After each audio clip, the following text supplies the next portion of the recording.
Thanks. Again, I'd like to thank my guests for coming on to talk about the topic. Let's get straight to it. In terms of more recent news, Colin Kaepernick is filing a lawsuit against the NFL owners for colluding against him by not signing him up for this year's season. So do you think his contract should be renewed or not? Who would like to start off this discussion? It's in the best interest of the NFL. Well, we do have free speech in the United States. If companies, there can still be consequences, and companies, if they believe that their employees are not acting in the best interest of the company, they can fire them. Mm-hmm. We saw this with the Google employee who published a political manifesto that was blatantly sexist, that was acting against the interests of Google, and as a result, he was terminated. Mm-hmm. And he didn't come back. Ultimately, it does come to the NFL managers. They're the ones who ultimately get to decide. Yeah. Mm-hmm. Any opinions? Yeah, I just wanted to say, I know he's on this side, but I've been I think Jackson can say this too, we agree that it is up to the managers of the team if this is a good representation of their team, if it's bringing in enough revenue. The ratings have gone down, so obviously it's not good for the team. But it is totally up to the manager to decide. It's not up to anyone else to fire him, not up to the government for sure. Okay, so I had a question. So you think that Colin Kaepernick has chosen the best way to protest police brutality by kneeling for the anthem, which is a symbol of the United States? So I was just wondering, why do you think the anthem and police brutality go hand in hand? Well, first, I'm not sure.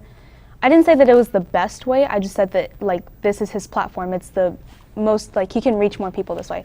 Also, when you kept saying that there are people fighting for our country for freedom, they're fighting for freedom and to feel safe in our country, and there are a whole bunch of black people that don't feel safe in our country because people keep getting shot at, and like you said, they're getting shot at and they're not armed. So I'm not really understanding But this doesn't represent a large majority of what's actually happening. 9 people out of the 300 million people is just a very, very small number. And you have to wonder, these people are probably confronting the police or doing something to provoke the police to take action against them. They're not just sitting there and, twiddling their thumbs and getting shot. That's probably not what's happening. Yeah. This doesn't represent the United States as a whole at all.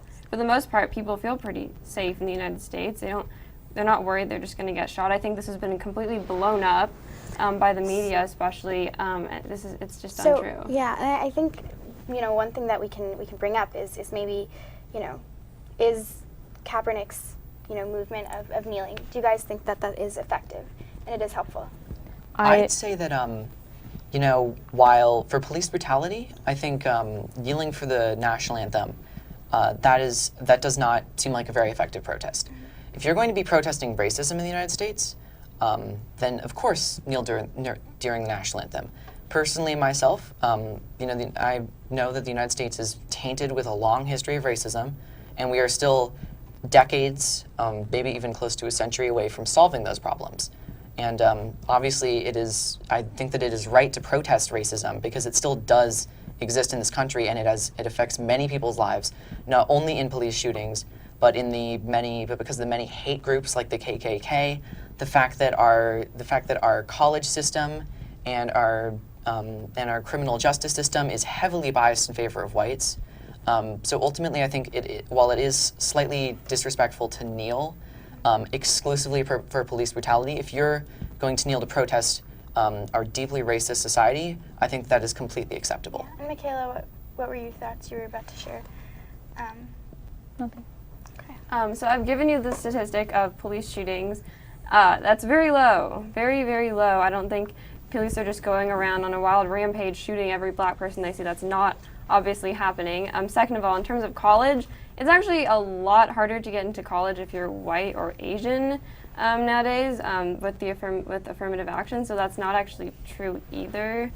Okay. Well, thank you, Michaela. Did you have something to share? No, it's okay. Okay. All right. Well, thank you guys so much for joining us. Thank you for having us. Yeah. Thank you. It was so wonderful to hear from both perspectives and all your ideas. So that looks like that's all the time that we have. Thank you again. And it was really wonderful to hear what everybody had to say and what you guys thought. On a concluding note, I would like to remind students that if you feel that your point of view was not addressed in this month's edition of What Do You Think, I would highly request that you send in your questions or concerns or sign up to participate in the segment by filling out the forms that InFocus publishes throughout the 2 weeks prior to the What Do You Think discussion. Well, that's all from us. Back to you in the studio.